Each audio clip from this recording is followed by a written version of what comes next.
초능력을 얻게 된다면 이라는 주제에서 꼭 빠지지 않는 것이 있습니다. 염력, 공간이동, 투명화. 그 중에 투명인간을 주제로 한 영화입니다. 투명인간 하면 누구나 알만한 스릴러 작품인 할로우맨이 있죠. 그 외에 수십 년 전 국내 개봉한 투명인간의 사랑이라는 멜로물도 하나 있습니다. 그리고 할로우맨이 나온 지 약 18년 만에 드디어 나왔는데요. 부제에 적힌 할로우맨 때문인지는 모르겠지만 그 부제 때문에 기대치만 올랐습니다. 일단 요약 들어갑니다.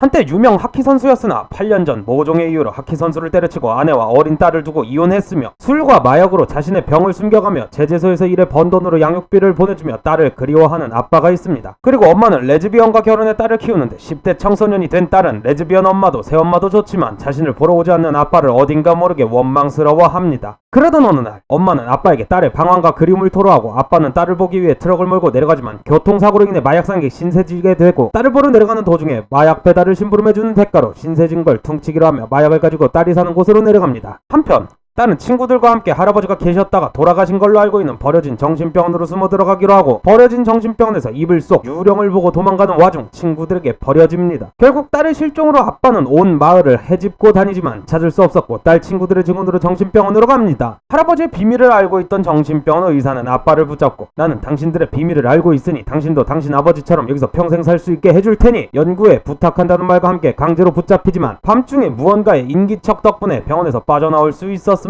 정신병원에서 빠져나온 아빠는 딸이 마지막으로 갔을 중국 약재상에게 가는데 거기서 장기매매의 희생양으로 잡혀있는 딸을 보고는 갑자기 온몸을 빨개벗고 반쯤 되살아난 좀비 같은 반투명 몸을 한 채 딸을 구합니다. 그리고 자신이 투명인간이라는 것 때문에 교통사고로 갈비뼈가 부러졌지만 병원 가서 치료하지도 못했기 때문에 만지기만 해도 고통에 쓰러지던 아빠는 빨개벗고 뛰어들어서 갱단에게 칼을 맞아도 멀쩡하게 버텨냅니다. 딸은 아빠의 모습을 보고 깜짝 놀라지만 아빠는 이내 딸에게 우리 집안은 대대로 이런 인생을 살아왔다며 다독입니다. 딸도 사실은 이미 반쯤 투명화되고 있었거든요. 그리고 딸과 아빠는 마약상의 심부름을 마치고 투명인간으로서의 격리된 삶을 알려주기 위해 부녀는 레즈비언 엄마들에게 인사하고 아빠의 집으로 돌아갑니다. 그러나 아빠는 딸이 자신과 사는 것보다는 엄마들과 사는 것이 좋다고 생각하며 마약을 빼돌려 딸의 대학 등록금을 마련해 엄마에게 송금하고 8년간 투명화되는 병 때문에 고생하며 반투명이 되었는데 불과 반나절도 안 돼서 갑자기 아무 이유 없이 전신 투명이 되어버린 아빠는 자신의 아버지가 그랬듯 생을 마감하고 마약의 빼돌림과 투명인간의 비밀을 묻어버리려고 했으나 마약에 빼돌렸음을 알아챈 마약상의 딸이 위험해지자 딸 곁에 있기로 하고 마약상을 죽여 모든 일을 정리합니다. 그리고 딸에게 자신이 어쩌면 죽었다고 생각한 할아버지가 정신병원에 완전한 투명 상태로 살아있을지도 모르겠다는 그런 말을 하며 부녀는 할아버지를 만나기 위해 트럭에 타고 병원으로 향하며 영화는 끝이 납니다.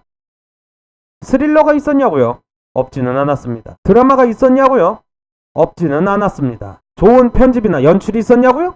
없었습니다. 심지어 포스터는 스릴러 같다고요. 부제도 우리에게 익숙하고 유명한 스릴러 영화인 할로우맨이라고요. 억지로 스릴러 느낌을 내려고 징그럽기만 한 좀비 같은 반투명 아빠를 보여주는데 내용은 이미 스릴러라고 하기엔 부녀의 애틋함에 초점이 맞춰져 있고 그렇다고 드라마라고 하기엔 굳이 투명인간이라는 소재를 쓸 필요도 없었습니다. 표현하지만 망해가는 분식집 메뉴 같아요. 없는 게 없습니다. 근데 맛도 없습니다.